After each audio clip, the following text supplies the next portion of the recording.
I don't even think I can begin to explain just how much of a missed opportunity this movie is. Kiddos, the straight-to-streaming sequel of the 2007 Disney classic Enchanted has finally arrived, and it really did not deliver. I honestly am really struggling to understand why they went in the directions that they did when they made this movie. I say directions because there's so much happening in this movie, it couldn't even pick one. I honestly don't even know where to begin when I discuss this movie because there's just so many confusing decisions that were made that I think are very worthy of discussion. I'm just gonna start with the premise.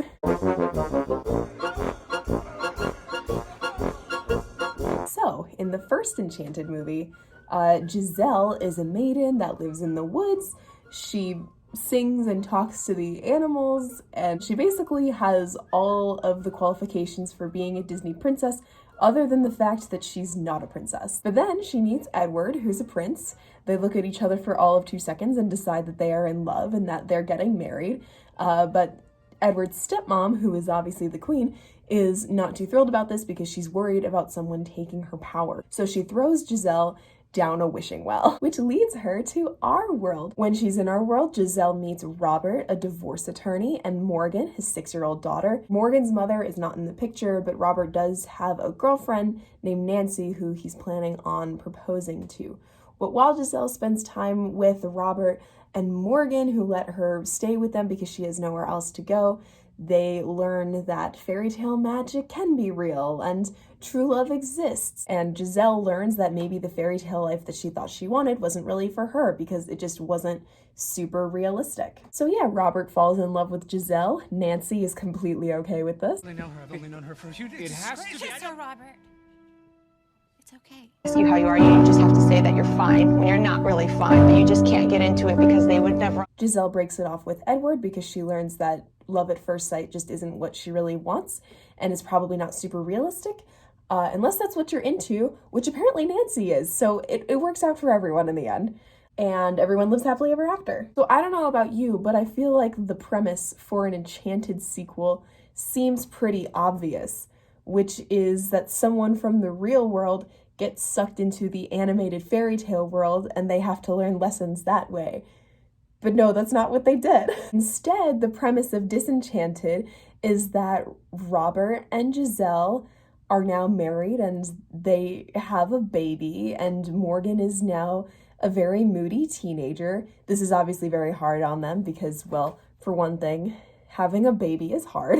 And also it's very difficult to connect with your teenage kids, I guess, especially when they fit into the trope of moody teenager that spends too much time on their phone, which I'm totally not sick of yet. They decide that the best way to solve their problems of having a crying baby and a moody teenager is to move from New York City to the suburbs. Except then Giselle decides that she doesn't even like the suburbs either, and so then she makes a wish that her life was still like a fairy tale, even though she learned in the last movie that she didn't even want a fairy tale life.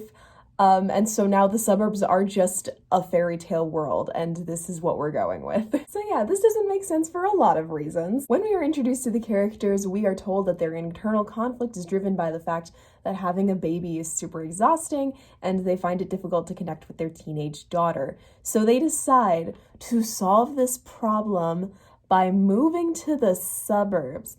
First of all, babies cry in the suburbs too. Like, that's not gonna stop by moving out of the city. Second of all, if you have a moody teenager that is apparently exhibiting some attitude problems, why would you think that moving her away from the place that she grew up and into a new environment is going to solve your problem?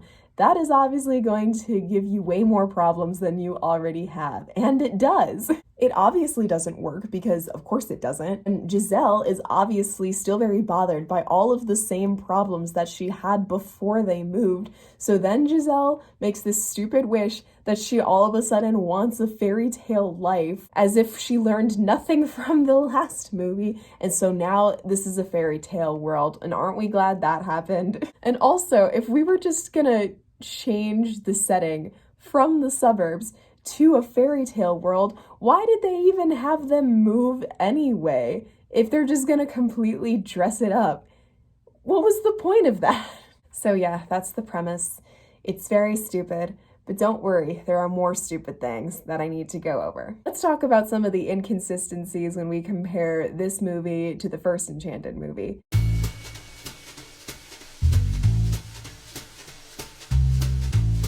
The first movie ends with Giselle opening a dress shop. That shop is not mentioned a single time throughout this movie. I guess people thought that we all just forgot about it because it appears in a very short sequence right at the end of the movie. But it's still a notable thing that happened because it tells us all what the character's happily ever after is. Where did her happily ever after go? Did she close the dress shop to become a stay-at-home mom? If she did, I feel like that kind of contradicts the whole girl boss thing they were pushing in the last movie. But not only do they not mention the dress shop that Giselle has at the end of the last movie, Giselle does not make a single dress throughout the entirety of this movie. That was a really big part of, I don't want to say dressmaking was a personality trait because it's not a personality trait, but Giselle made dressmaking a personality trait in the last movie. She made at least 3 different dresses throughout the movie's runtime, and in this one, she doesn't make one once, and she doesn't mention dressmaking when that's a hobby that she had and that we all knew that she had. Why did they get rid of that? There's even a scene where she and Morgan go dress shopping as if she can't just make dresses herself.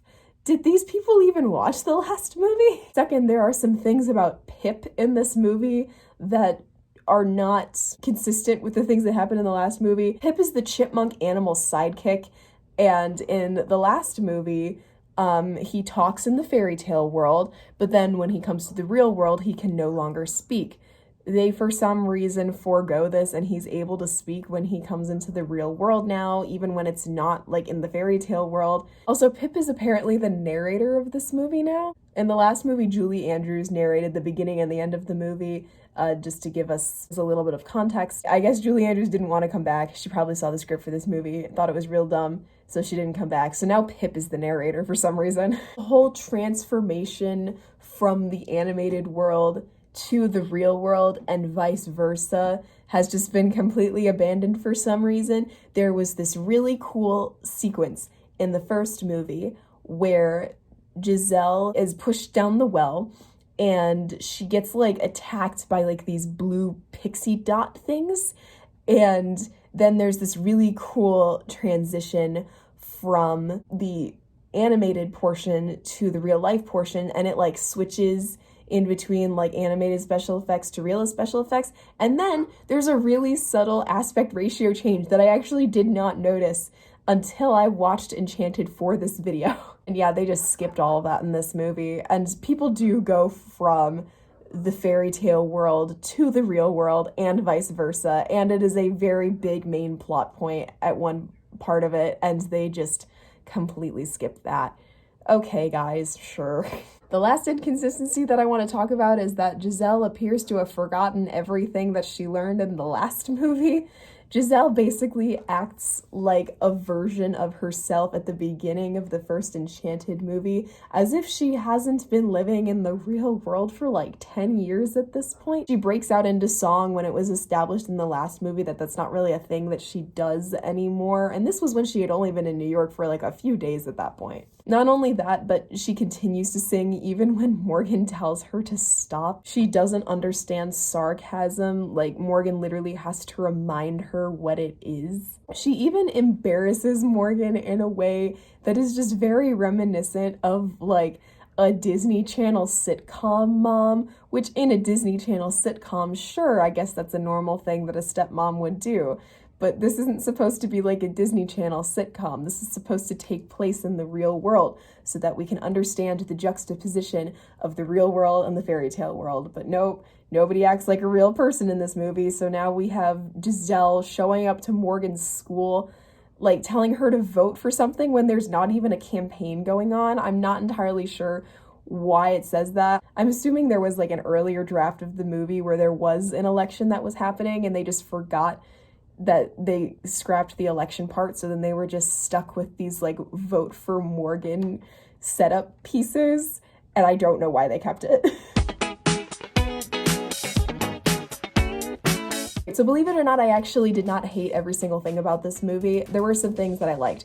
So let's go into the positivity portion of the video. Some of the costumes. Notice how I said some of them. There were some pretty solid costumes in this movie. There were also some pretty terrible costumes in this movie. I'll talk about those after I talk about the ones that I liked, since this is supposed to be the positive section. I thought it was stupid that they remade the live action like Cinderella dress, but the dress did look very pretty, so I'll give them that. A lot of the costumes are just very like intricate. A lot of the fairy tale costumes are just really like detail oriented and just really nice and pleasing to look at. I think my favorite costume was probably this one on Giselle. I also really liked Maya Rudolph's like evil queen villain costume. I know a lot of people said that they didn't like that one. Personally, I thought that it was cute and clever, and I thought that it looked good on her. I thought that a lot of the bad costumes were mainly in the suburb portion of the movie. Like these soccer mom type costumes just do not look good. They are so ugly. Oh my goodness. I could tell that the people who made the costumes for this movie were really struggling to costume Giselle, which makes sense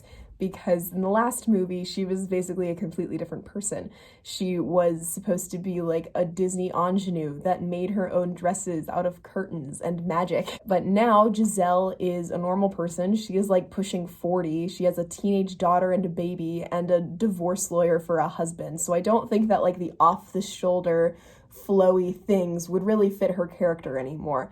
But it seems like the inspiration for Giselle's costumes in this movie were the stuff she wore in the last movie, but make it look more matronly.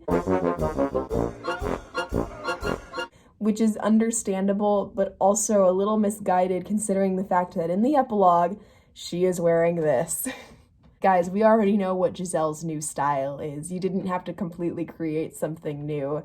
You could have just looked at what she wore in the last movie when she was a completely reformed, like, girl boss mom now.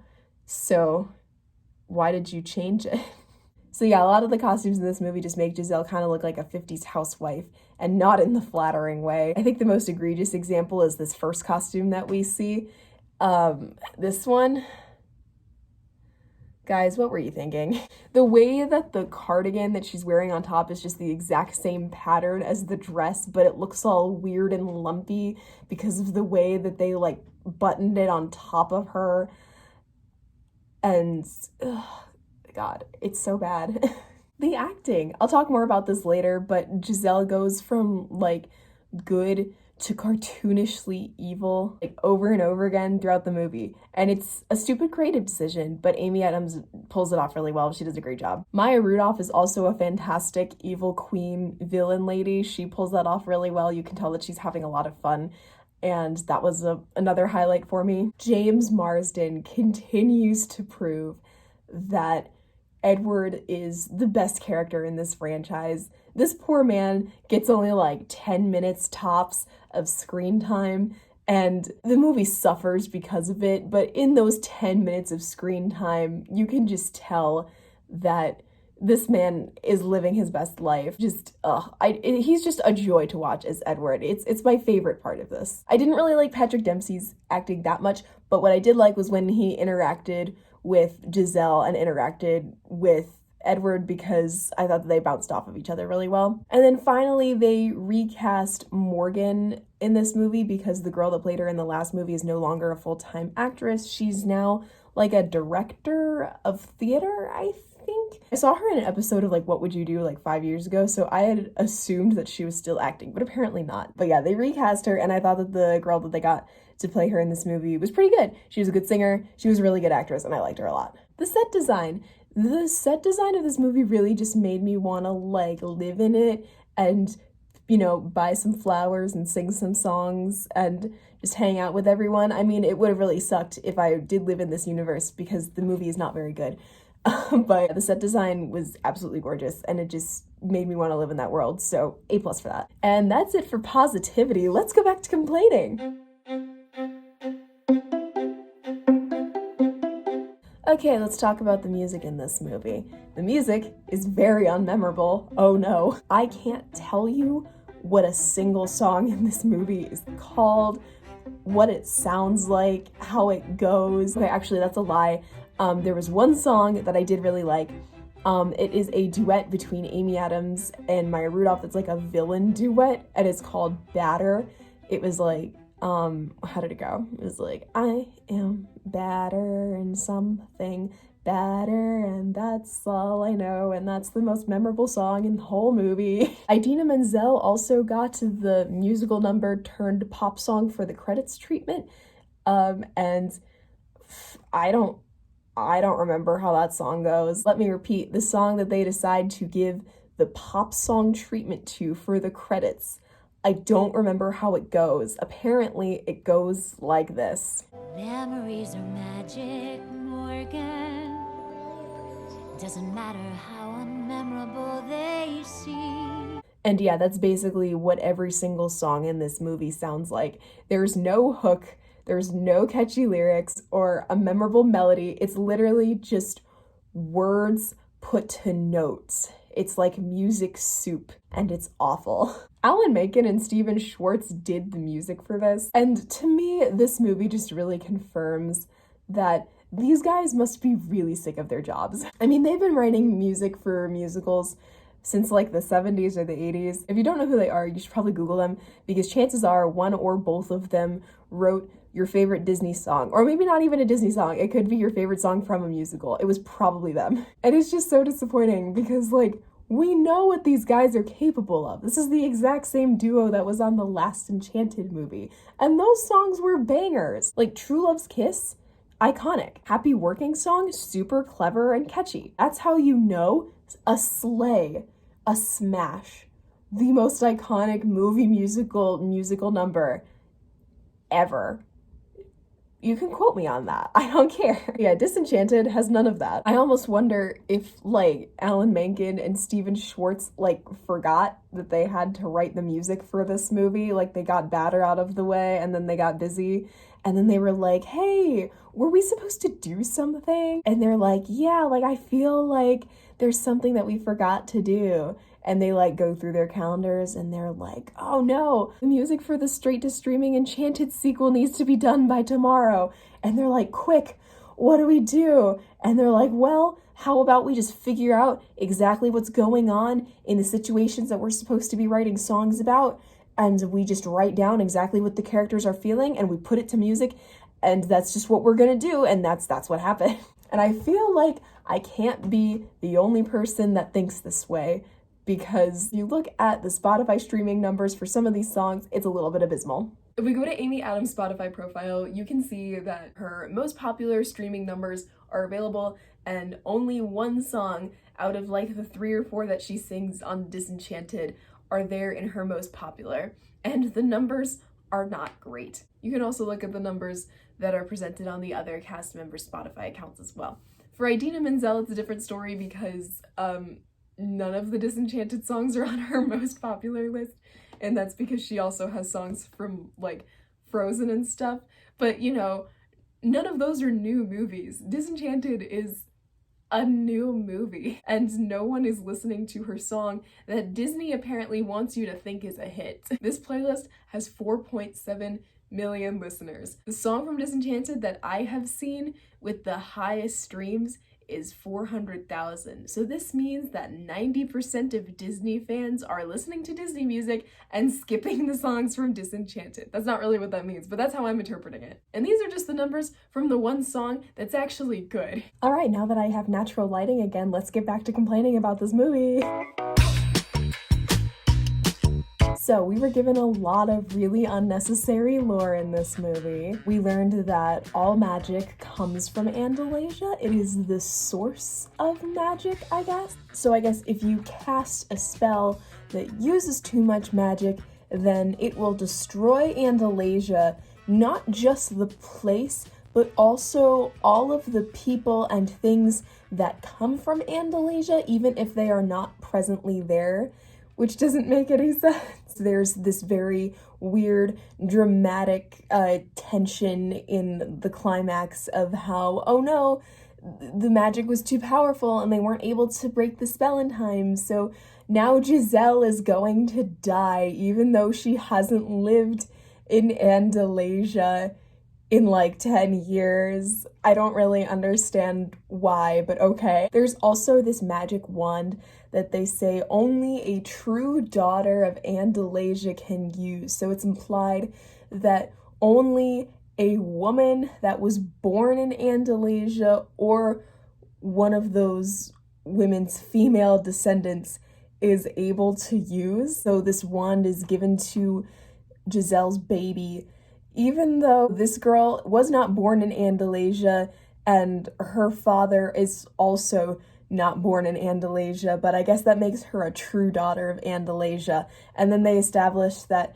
this means that Morgan is not a true daughter of Andalasia, but then at the end of the movie, they need Morgan to do the thing. So they say, no, Morgan, you are a true daughter of Andalasia because you're Giselle's daughter. And aren't we glad that happened? Anyway, yeah, a lot of this whole, like, magic comes from Andalasia and true daughter of Andalasia stuff just was very pointless, and I don't understand why they wanted to add it. The place of Andalasia, I mean, it was literally a place where people lived, but it was also kind of just supposed to represent, like, fairy tales and that kind of concept in general. We haven't actually spent a whole lot of time there either, so I'm really struggling to understand why there is this threat of everything in Andalasia will die. They obviously had to make it so that everything that is from Andalasia would also die, because if they didn't do that, they knew that we wouldn't care enough about it. So yeah, this whole thing about like this lore coming from a very specific place that we have spent very little time in, it almost felt like I was watching like a late like season 5-ish episode of Once Upon a Time. Like, all right guys, we already went to Arendelle, Neverland, Oz, Camelot, and we're in the underworld right now. So which magical place are we gonna go to next? And they like spin a wheel and throw a dart at it, and they're like, all right, we're going to Andalasia. What's happening in Andalasia? Well, now there's all of this lore about Andalasia that wasn't in the original tale about Andalasia, but you know about it now, and now we have to protect these people, I guess.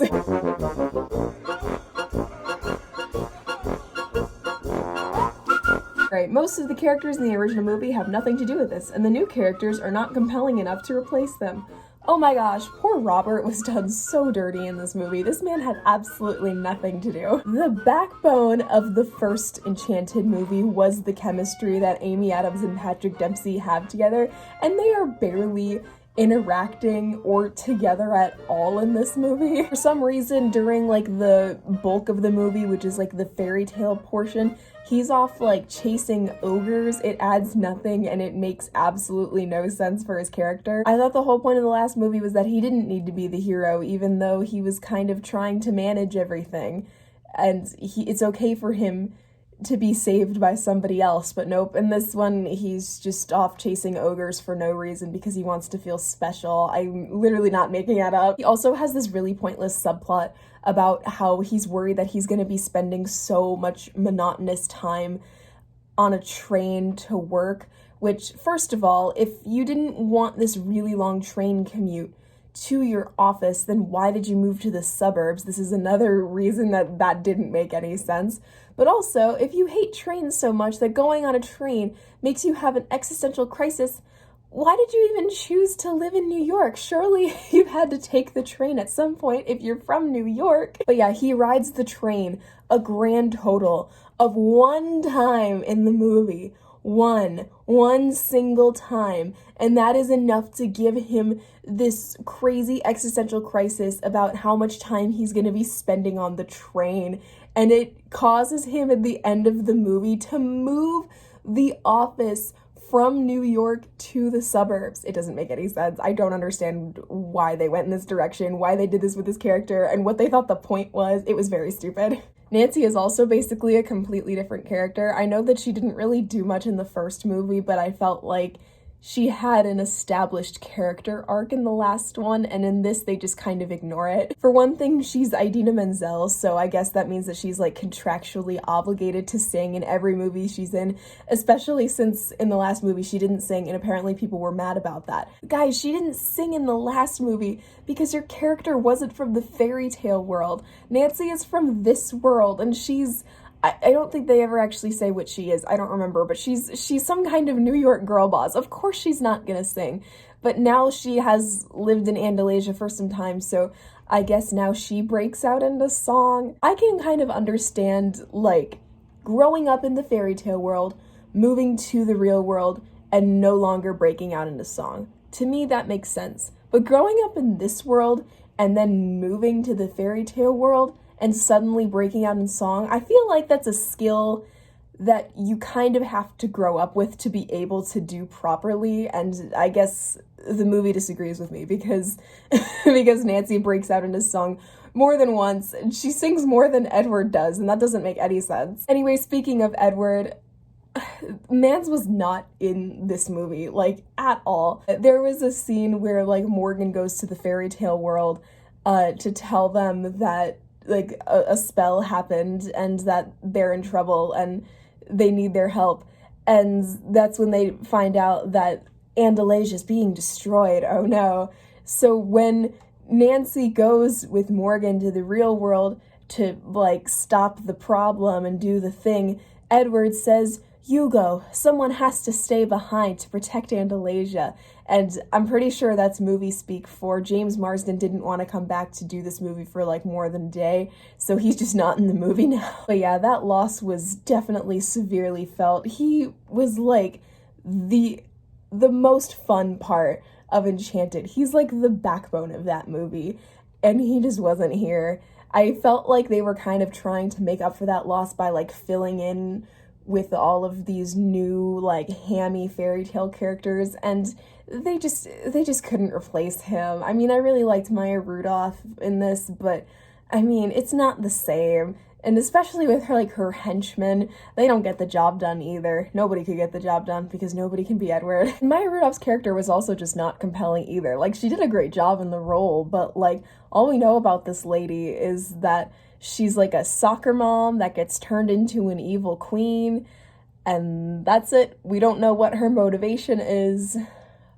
She's just mean. Malvina Monroe. Hello there. Linda Monroe, president of the Hatchetfield Boating Society. Rapid fire, let's go over some more stupid plot points that were very stupid. Giselle turning into an evil stepmother. Giselle forgetting everything she learned in the last movie. I know I kind of already touched on this, but I just needed to mention it again because it was very stupid. Morgan not accepting Giselle as her mother, even though she's literally the reason Giselle is her stepmom in the first place. Pip getting turned into a cat. Moving into a fixer-upper home that clearly isn't finished. There's this whole thing about how, like, Morgan's not ready to leave, but they're like, no, we gotta go, we're moving to the suburbs. And they get to the house, and it's, like, still being worked on, and it's still, like, an accident waiting to happen, and the accident literally does happen. There are multiple of them. It's like, guys, if the house isn't ready, and Morgan's not ready, you didn't have to move. You could have just stayed there. So many heavy-handed visual Disney references. Okay, like, a lot of these were pretty clever, but, like, at some point, there were just so many of them, and they were just so in your face. Like, they thought that we were too stupid to understand that this was a satire on Disney movies, and it's like, no, we get it. We know what this is. We saw the first movie. Like, I caught the Cinderella reference in Happy Working Song, too. Like, you're not slick, guys. The baby serves literally no purpose. This baby doesn't do shit. The only reason the baby is there is so that they have an excuse to, like, introduce this magic wand, because the magic wand is a present for the baby. And then the baby goes on to basically just be, you know, a sexy lamp. I wonder if that's what Taylor Swift was talking about when she said sexy baby. She was talking about this movie. They expect me to believe that Morgan dresses like this and is straight. Maya Rudolph fights Giselle for a magic wand that she knows she can't use because she wasn't born in Andalasia. despite the fact that she can use magic without a wand and Giselle can't. Giselle needs the wand. And finally, this movie has absolutely no emotional through line. They try to shoehorn a lesson in there somehow, but it's just so, like, confuddled. Is that a word? Confuddled? It's a word now. It's all just kind of muddled together with all of these, like, unrelated plot points, and just, like, the lesson, I guess, is supposed to be similar to the one before, except instead of you can find the fairy tale in the mundane, even if you live in a sad-looking city, and instead of the New York thing, it's you can be happy in the suburbs, even if your teenage daughter hates you. But yeah, it's really hard to find the meaning in this without it being, like, super heavy-handed, because the meaning kind of just doesn't exist. It's mainly just, oh no, we have to do the thing with the MacGuffin by midnight, and then they do, and then the movie ends. And that's the movie. And that is all I have to say about this godforsaken movie. Finally, thank God. I know that it seems like I kind of just listed off a bunch of things that happened in the movie, and I think I did leave out a couple of things that just I didn't think were worth mentioning. But that's it. That's what I got. And that's the movie. All right, well, thanks for watching. I will see you in the next one. Bye.